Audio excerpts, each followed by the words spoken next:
Bonjour, bienvenue sur le podcast de l'Église évangélique baptiste La Bonne Nouvelle de Dijon. Nous sommes situés aux 5 rues du lycée à Dijon. Vous pouvez trouver des informations sur notre Église sur le site internet www.la-bonne-nouvelle.org. Passez une excellente journée ou soirée. Aujourd'hui, c'est un sujet un peu particulier, compliqué. J'ai mis plus d'une semaine à me demander si j'allais, oui ou non, aborder ce sujet parce que je me suis demandé est-ce que je comprends bien l'ensemble des choses. Et le titre est pas compliqué. Si je vous pose la question, quelle est la différence entre regret et repentance ? Alors, j'ai eu la chance déjà de passer le test à la réunion de prière. J'ai demandé s'ils pouvaient m'expliquer la différence entre regret et repentance. Et ils m'ont donné des bonnes réponses, mais en fait, c'est flou, c'est très flou. Quel est le moment où j'ai juste un regret et quel moment je suis vraiment dans un état de repentance ? C'est pas évident à définir. La frontière est très très mince.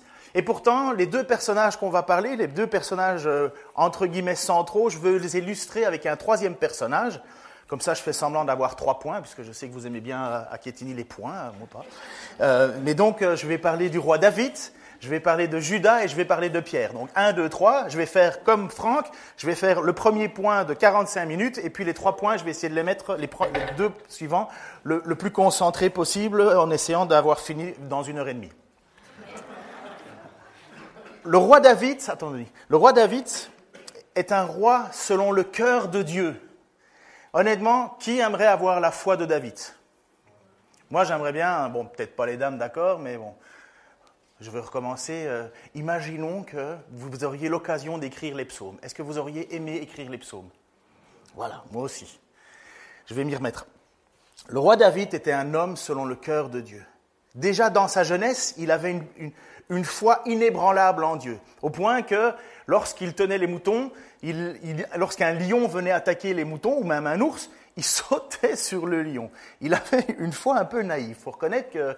mais apparemment, dans la vie du roi David, il disait, avec la force que Dieu va me donner, moi, les moutons, on me les a confiés, je vais les garder. Et voilà, le texte nous dit que même quand David se retrouvait devant des bêtes féroces, il y allait avec une foi. Une foi que j'ai pas à ce niveau-là.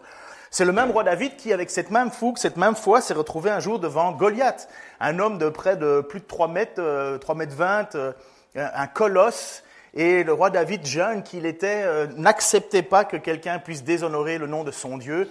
Et avec cette même foi, il a pris 5 cailloux, une fronde, il l'a lancé en plein visage dans le crâne de cet homme, Goliath, qui était là et qui défiait toute l'armée. Et cette même foi a fait que David n'a pas eu peur, il est allé devant cet homme, il a gagné, il a remporté. Il est devenu par la suite le roi d'Israël, mais il avait déjà été choisi par Dieu. Et pourtant, cet homme... qui est un exemple pour nous, qui est, on va dire, un monstre, entre guillemets, de foi pour nous, eh bien, il pêche. Alors, ma question ce matin, est-ce qu'un homme ou une femme selon le cœur de Dieu peut pécher ? Malheureusement, oui. C'est peu, quand je dis peu, c'est pas à le droit, c'est à la possibilité. Eh bien, malheureusement, oui. Alors, peut-être vous vous souvenez déjà de cette histoire. Ça se trouve dans le livre de 2 Samuel et c'est le péché de David. Alors, pour ceux qui aiment bien regarder les séries comme Les Feux de l'amour et ainsi de suite, vous allez voir, il y a toute une progression avec une intrigue et une manigance et ainsi de suite. Et pourtant, c'est arrivé au roi David. Un homme selon le cœur de Dieu, un homme qui a une volonté de plaire à Dieu, de servir Dieu, de marcher avec Dieu. Voilà ce qui se passe. Au printemps suivant, c'était la saison où d'habitude les rois partent pour la guerre, le roi David envoya le général Joab à la tête de l'armée d'Israël et de ses officiers combattre les Ammonites. Ils ravagèrent leur pays et assiégèrent la capitale, Rabat. David, lui, était resté à Jérusalem. Or, un après-midi, après s'être reposé, David se leva et alla se promener sur le toit en terrasse du palais. De là, il aperçut une femme qui se baignait. Elle était très belle. Il fit prendre des renseignements sur elle et on lui dit « C'est Bathsheba, la fille d'Éliam, la femme d'Uri le Hittite. » David envoya des messagers l'inviter. Elle vint chez lui, il coucha avec elle, puis elle retourna chez elle. Or, elle venait de se purifier à la suite de ses règles. Bathsheba devint enceinte. Elle en avertit David « J'attends un enfant lui fit-elle dire. Vous voyez l'idée un peu de la série, là, que va-t-il se passer après? Il y a adultère, puisque c'est bien la femme de Uri, le Hittite.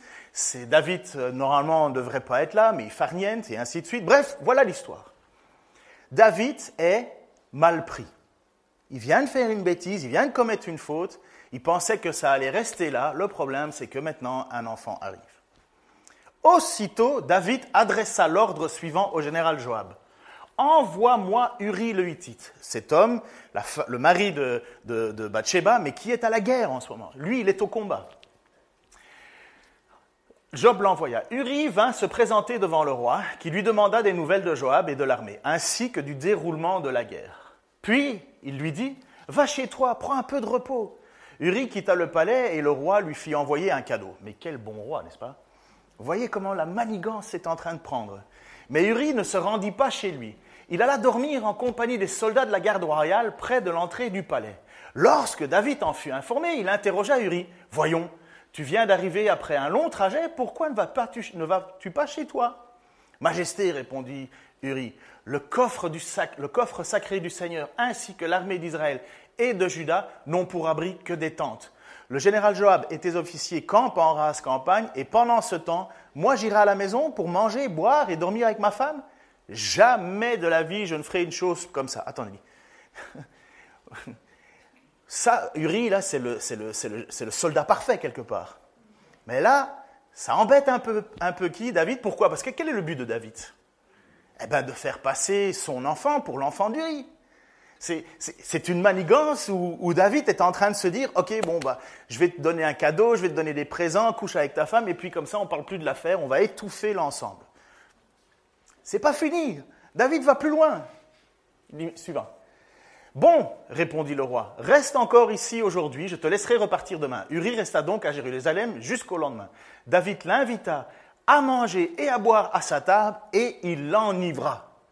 Mais le soir, Uri alla quand même dormir avec les soldats de la garde royale plutôt que de rentrer chez lui. Je pense que David avait une idée que l'alcool pouvait ouvrir l'amour.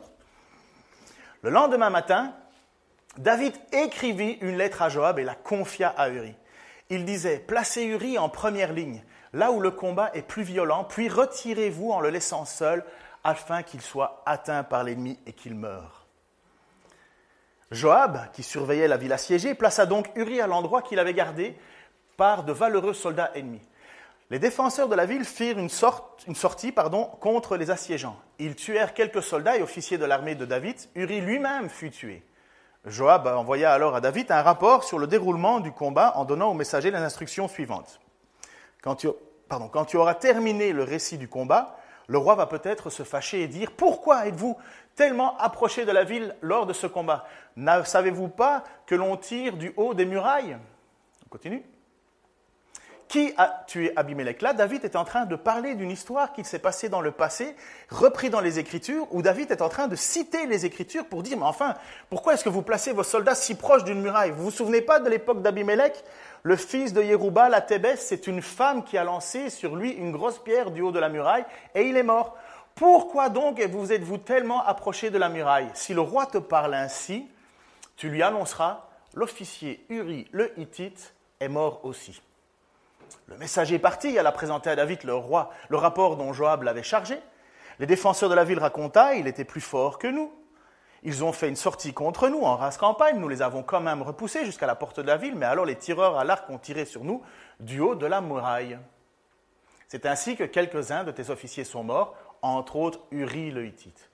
Le roi répondit au messager, va redonner du courage à Joab en lui disant, ne prends pas cette affaire au tragique. Dans une guerre, il y a toujours des morts, de part et d'autre.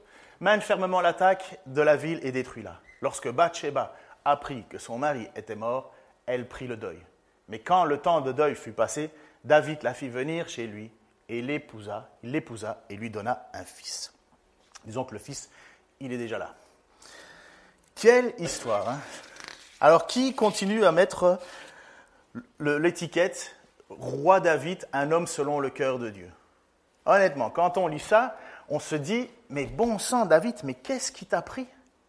Non seulement tu fais comme une faute, plutôt que d'avouer cette faute, tu vas encore en plus essayer de manigancer l'affaire, tu vas essayer de faire en sorte que cet homme couche avec sa femme, donc tu vas manipuler la situation. Non seulement il va manipuler la situation, mais en même temps, il va soudoyer, il envoie des cadeaux. Puis après ça, il enivre cet homme. Après ça, qu'est-ce qu'il fait? Il oblige Joab à mentir. En plus, incroyable, il donne à Uri la lettre de sa propre condamnation. Donc David écrit la lettre, « Cher Joab, tu feras en sorte que Uri se retrouve devant tout le monde, et puis à un moment vous reculez. » Et il donne cette lettre à Uri, qui certainement est cachetée. Il va la porter à Joab, et Uri a la lettre de sa propre mort entre les mains, donnée par un homme selon le cœur de Dieu. C'est violent quand même. Uri meurt, et finalement, c'est toute une armée qui est complice à cause du péché de David. Puisque l'armée reçoit l'ordre de Joab de se retirer. Jamais une armée se retire, on continue le combat. Non, l'armée se retire. Et là, non seulement il y a David qui commet la faute, il y a Joab qui est inclus dans la faute, et maintenant il y a toute une armée qui est inclue dans la faute. Bref, un homme selon le cœur de Dieu, mais franchement, qu'est-ce que tu as fait là, David? David pensait que les choses s'étaient réglées, parce que ça doit faire plus ou moins 9 mois, parce que même à l'époque, ça mettait 9 mois pour mettre un enfant au monde. Hein. Donc, 9 mois plus tard, peut-être même un peu plus, on va dire entre 9 et 12 mois, c'est difficile de définir. Donc, Bathsheba est arrivée, maintenant dans la vie de David, et cet enfant est né, et à un certain moment, David, lui, le roi David, il se dit, voilà une affaire rondement menée, le crime parfait, plus personne n'a quoi que ce soit à me dire de cette histoire, continuons la vie tranquille. Qui a déjà péché ici? S'il y en a un seul qui ne lève pas la main, là, vous pouvez sortir parce qu'il n'y avait pas besoin de Jésus. Hein. Tout le monde. Qui aime le sentiment d'avoir péché? Qui se sent bien? On ne peut pas se sentir bien, pas quand on a le Saint-Esprit en nous. C'est impossible. Ça nous travaille, ça nous ronge de l'intérieur. Je suis sûr, et on verra pourquoi tout de suite, que David, même s'ils avaient l'apparence d'aller bien, ils n'allaient pas bien. Moi, combien de fois quand j'étais jeune, et même plus vieux, tu pêches, surtout quand j'étais jeune, parce que je me souviens de ce sentiment, je pêchais, et puis après ça, mon péché me revenait à la figure, et je disais, ah non, je ne vais plus à l'église. Pourquoi? Oh, ils me jugent tous. Mais c'était le Saint-Esprit qui me jugeait. Mais j'essayais de dire, ouais, c'est les gens, ils ne sont pas gentils avec moi, blablabla. Mais c'était moi qui voulais persévérer dans mon péché. Combien de fois on ne vit pas des situations pareilles? En tout cas, c'était récurrent quand j'étais jeune. C'était toujours la faute des autres.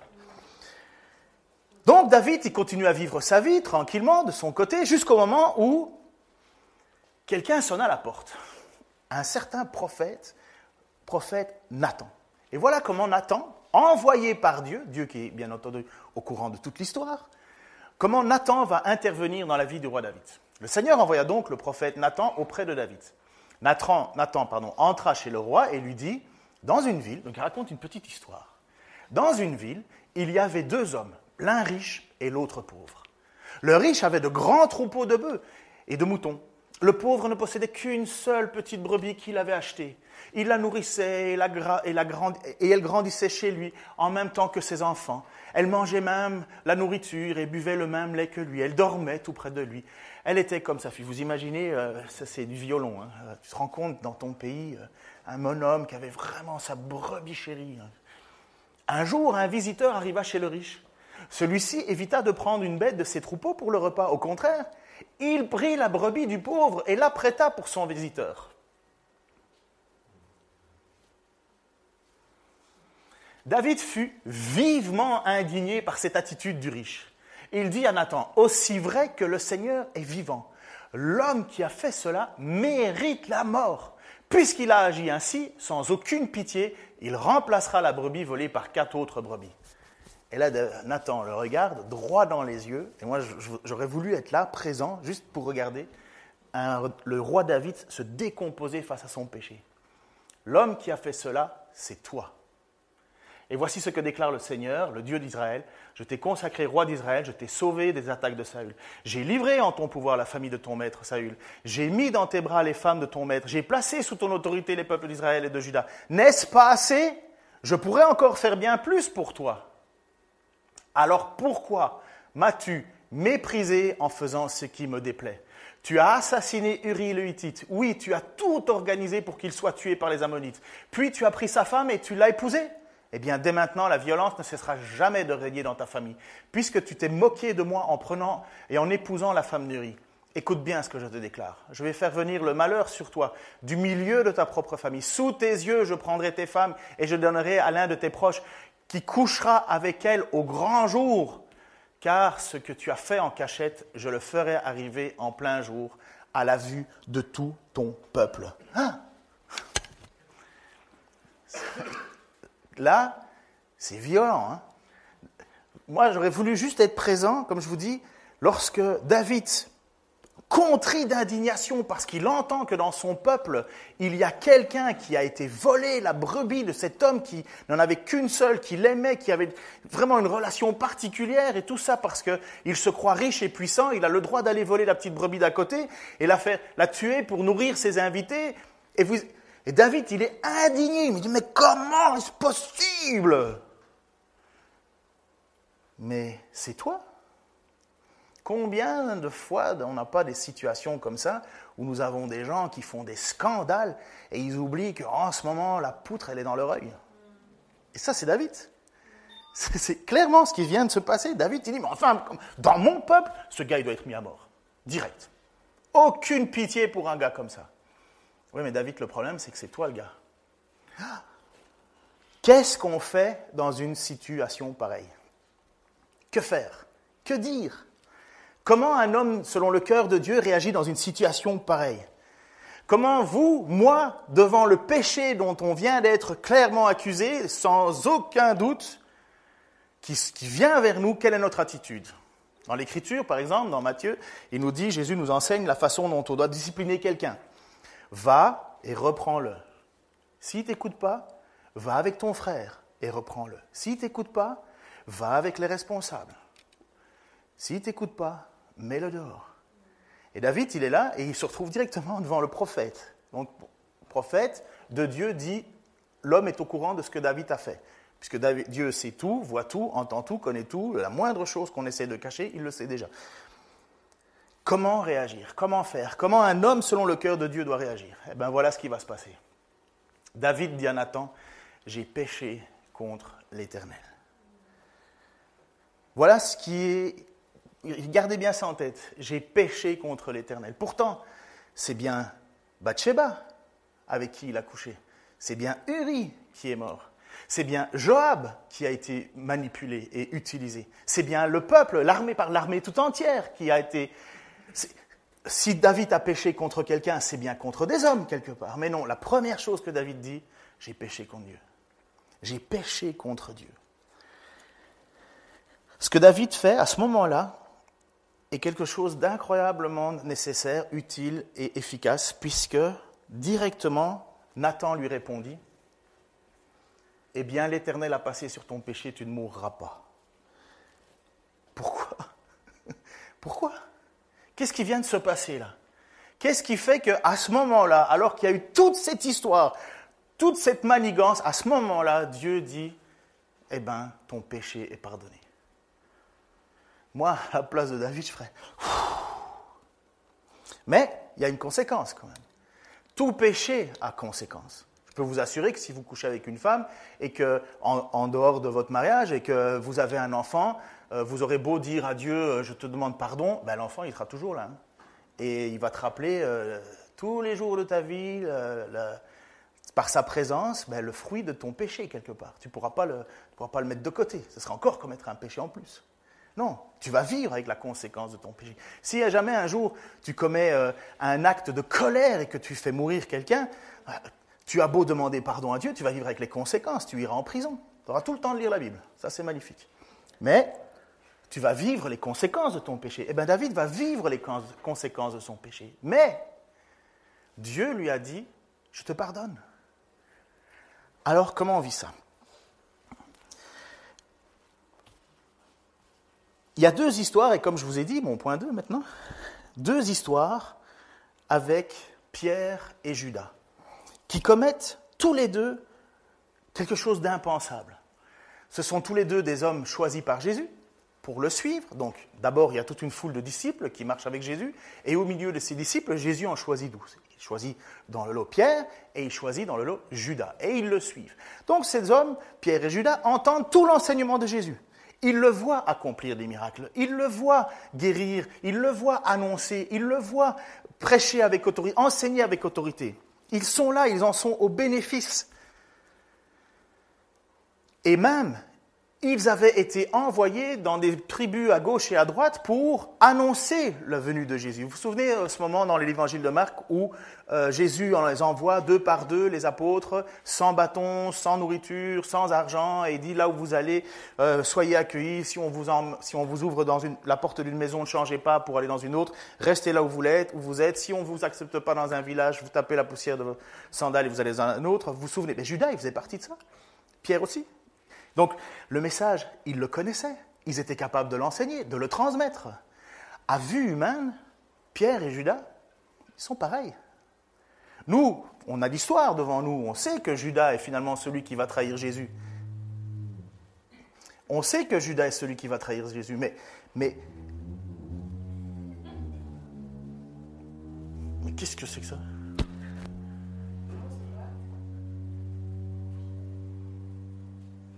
Quelqu'un a fait une bêtise ici récemment ?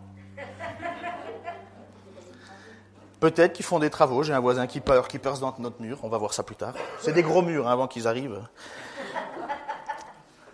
Donc, Pierre et Judas sont tous les deux pareils, identiques quelque part. À vue humaine, on ne fait pas la différence entre ces deux personnes. Et pourtant, ils vont commettre tous les deux un acte impensable.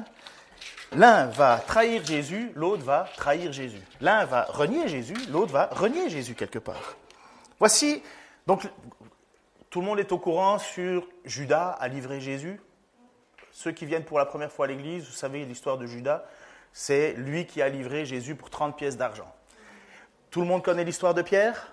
Lorsque Jésus, à un certain moment, annonce qu'il va, d'ailleurs ça va venir dans le texte, mais où il annonce qu'il va être livré. Et Pierre dit non, moi je ne t'abandonnerai pas, eux peut-être, mais moi jamais. Et alors Jésus lui dit, tu sais Pierre, le coq va chanter 3 fois, et à la 3e fois qu'il aura chanté, lorsque le coq aura chanté, tu m'auras renié déjà 3 fois. Pierre dit, jamais de la vie, jamais. Mais regardez, ils commettent quand même la faute. Nous avons l'attitude de Pierre, au moment où le coq chante, voilà Pierre qui dit, alors Pierre se mit à dire, je le jure, et que je sois maudit. C'est pas rien comme parole. Si ce n'est pas vrai, je ne connais pas cet homme, donc Jésus, et aussitôt un coq chanta. Alors Pierre se souvint que Jésus lui avait dit, avant que le coq chante, tu m'auras renié 3 fois. Il se glissa dehors et se mit à pleurer amèrement. Et nous avons Judas, qui lui a vendu Jésus pour 30 pièces d'argent.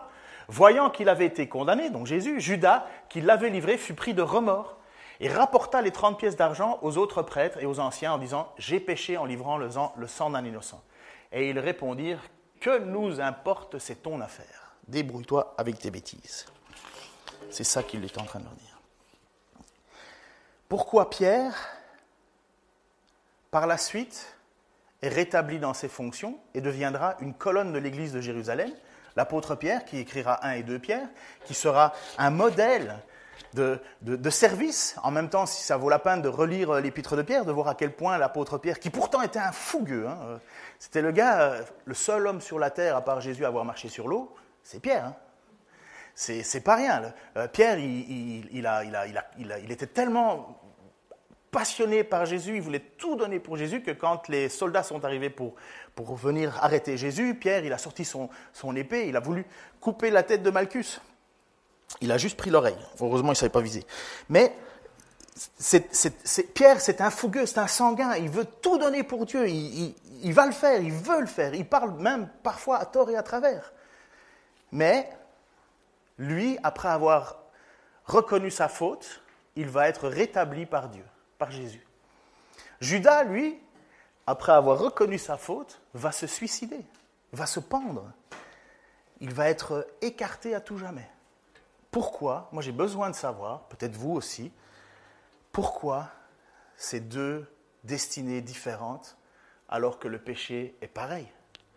Comment se fait-il qu'il y en a un où ce péché avoué lui donne le kick pour être meilleur, pour aller plus loin, plus fort. Et quant à Judas, lui, ce péché stoppe sa vie, arrête tout, c'est fini, on n'entend plus parler. En bon calviniste que je suis, je sais déjà ma réponse, Dieu avait choisi d'avance. Mais Judas, il ne le sait pas, lui, qu'il va accomplir les prophéties. Judas n'est pas au courant. Dans sa vie de tous les jours, il ne sait pas qu'il est le fils de la perdition par lequel Jésus va être livré, et afin que s'accomplissent les Écritures. Judas, il vit sa vie de tous les jours. Pierre aussi, il vit sa vie de tous les jours.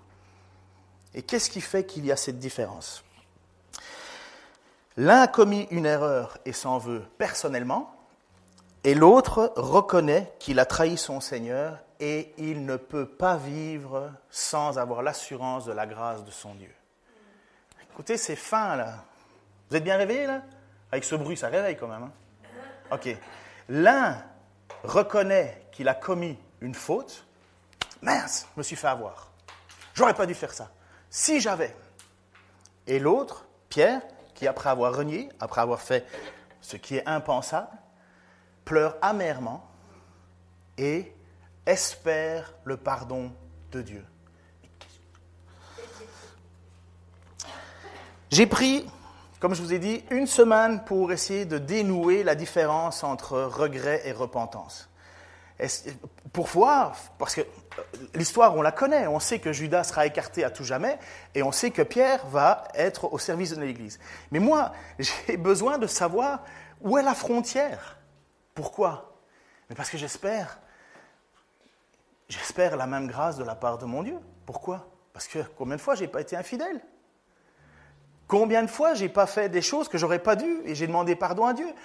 J'ai besoin de savoir finalement, mais c'est quoi la différence entre le pardon que tu offres à Pierre et la fin que tu donnes à Judas ? J'ai besoin de savoir ça. Peut-être vous aussi, j'espère que vous, quand vous demandez pardon à Dieu, vous avez envie d'avoir la certitude que Dieu a effacé vos fautes. Mais moi, j'ai besoin de savoir, c'est quoi la différence, pourquoi Judas n'a pas été au bénéfice et pourquoi Pierre a été au bénéfice. J'ai besoin de savoir, finalement, c'est quoi un homme et une femme selon le cœur de Dieu. J'ai besoin de savoir, c'est quoi la différence. Parce que si ça tient de ma perfection, vous me connaissez tous un petit peu, là, ma délicatesse à 0 balles, ma diplomatie à 2 francs 50, parler trop vite, et ainsi de suite, être parfait. Ma femme, 25 ans, elle sait très bien, déjà depuis le 2e jour, que je n'étais pas parfait.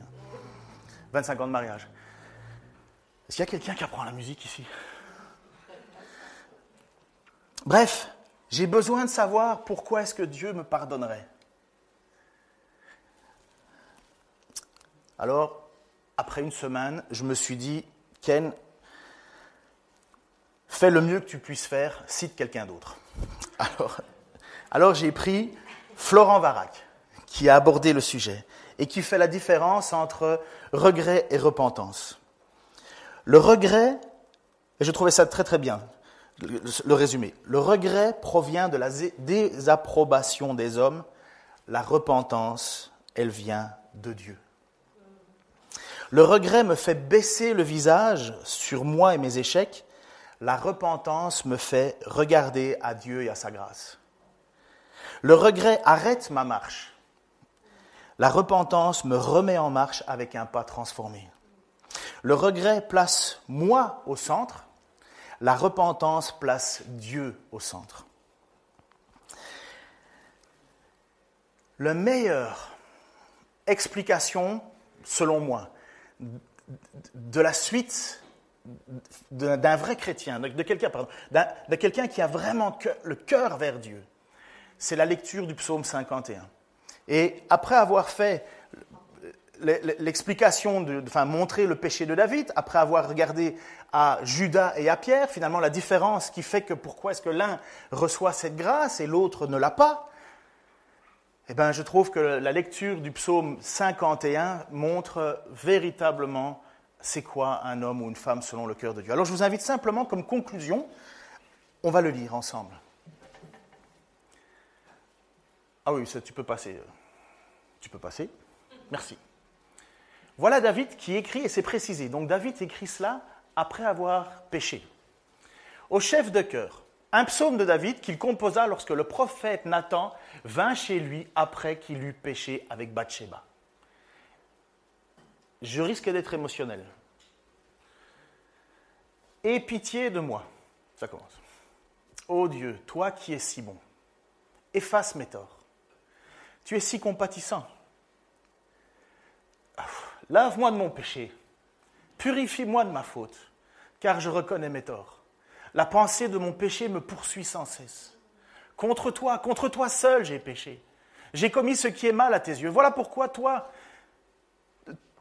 tu es juste quand tu émets ta sentence. Et tu es irréprochable quand tu rends ton jugement. Je suis depuis ma naissance marqué du péché. Depuis quand ma mère j'ai été conçue, le péché est attaché à moi. Mais tu veux que la droiture demeure au fond de mon être? Tu m'enseignes la sagesse au plus profond de moi-même. Mais purifie-moi avec un rameau d'hysope, et je serai pur. Lave-moi, et je serai plus blanc même que la neige. Fais que j'entende à nouveau les cris de joie et de l'allégresse. Les os que tu as broyés se remettront à danser. Ne garde plus mes fautes, tous mes torts efface-les. Ô Dieu, crée en moi un cœur pur. Fais renaître en moi un esprit bien disposé. Ne me renvoie pas loin de ta présence, et ne me retire pas l'Esprit Saint qui vient de toi. Rends-moi la joie du salut et affermis-moi par ton esprit généreux. Alors je pourrai montrer à qui est coupable le chemin que tu prescris pour que les pécheurs reviennent à toi. Ô Dieu, toi, le Dieu qui me libère, viens me délivrer du poids de mon crime. Alors par mes chants je proclamerai ton salut. Éternel, ouvre mes lèvres et je te louerai, car tu ne désires pas que je t'offre un sacrifice. Je t'aurais offert des holocaustes, mais tu n'y prends pas plaisir. Le seul sacrifice qui convient à Dieu, c'est un esprit humilié. Ô Dieu, tu n'écartes pas un cœur brisé et contrit. Dans ta bonté, fais du bien à la ville de Sion et bâtis les murs de Jérusalem. Alors tu prendras plaisir à des sacrifices qui sont conformes à la loi, holocauste et offrande totale. Et l'on offrira des taureaux sur ton autel. Et moi, je crois que la phrase qui est la plus parlante, le seul sacrifice qui convienne à Dieu, c'est un esprit humilié. Ô Dieu, tu n'écartes pas un cœur brisé et contrit. Voilà, selon moi, la différence entre la repentance et le regret. La repentance, c'est ce qu'on lit dans le psaume 51. C'est « Seigneur, ne me rejette pas. Je suis pécheur. Depuis que je suis né, je suis pécheur. Je sais que tu as mis ta parole au fond de moi. Je le désire, je veux vivre cette parole, je veux te plaire. Mais j'y suis pas encore une fois arrivé. Ah Seigneur, ne m'écarte pas, s'il te plaît, continue à renouveler ta grâce en moi, s'il te plaît. Le péché que je viens de vivre, ça me détruit. Et je veux retrouver la joie de mon salut. Je veux que tu reviennes, Seigneur, que tu reprennes la première place. Et qu'est-ce que David t'y dit? Il ne dit pas, je vais le faire par tous mes efforts, par des sacrifices, des holocaustes. Je vais le faire parce que je vais remettre un beau costume le dimanche, je vais m'acheter de nouvelles chaussures, je vais aller chez le coiffeur, je vais me raser, je vais mettre une cravate pour faire plaisir aux vieux. Non. Non. Je te demande juste pardon. Je te demande pardon. Je suis mort devant toi, Seigneur. Si tu ne me relèves pas, je suis mort. Voilà la grande différence, selon moi, entre Pierre et Judas. Judas regrettait une faute qu'il a commise, mais il n'a pas eu ce cœur, selon moi, contrit, brisé, amer de tristesse, parce que Dieu était blessé de la faute. Non. Et moi, ça me donne du courage, parce que je suis certain que dans les semaines qui vont encore arriver, je vais devoir me représenter devant Dieu pour redemander pardon. Même si ce n'est pas ce que j'ai envie de faire. Pas du tout. Mais je veux, et je vois qu'à chaque fois que je suis tombé, Dieu me relève avec à chaque fois un désir d'aller plus loin. Et pourquoi? Parce que je ne peux qu'invoquer la grâce. Je ne peux pas tenir par mes forces. C'est vraiment par ta grâce. Et c'est ce qu'on a fait ce matin à travers la Sainte Seine. Qui peut écarter de lui cette Sainte Seine en pouvant dire, Seigneur, je n'ai pas besoin de ton sacrifice. Seigneur, je te demande que tu continues à nous travailler, à nous montrer ce que c'est que de vivre selon toi. Personne, Seigneur, et moi en premier, ne mériterait quoi que ce soit de ta part. Seigneur, je suis reconnaissant de ce que David a écrit dans ce psaume, Seigneur, et je sais que ça vient de toi. Et Seigneur, je te demande que dans nos vies, tu fasses manifester beaucoup de Nathan, Seigneur, pour mettre devant nous, Seigneur, le péché qui nous éloigne de toi, afin que nous puissions l'avouer, afin que nous puissions le confesser, afin que nous puissions nous en repentir, Seigneur, pour retrouver la joie de notre salut. Seigneur, c'est bien la seule chose qui est la plus importante, Seigneur, c'est d'être en communion avec toi. Tu as mis ton esprit en nous, Seigneur, et nous ne voulons ni l'attrister ni l'éteindre, Seigneur. Et pardonne-nous nos offenses, Seigneur, pardonne-nous nos offenses comme nous voulons pardonner ceux qui nous ont offensés. Seigneur, nous voulons marcher avec toi et nous avons besoin de toi. Dans ton saint nom, Seigneur Jésus-Christ. Amen.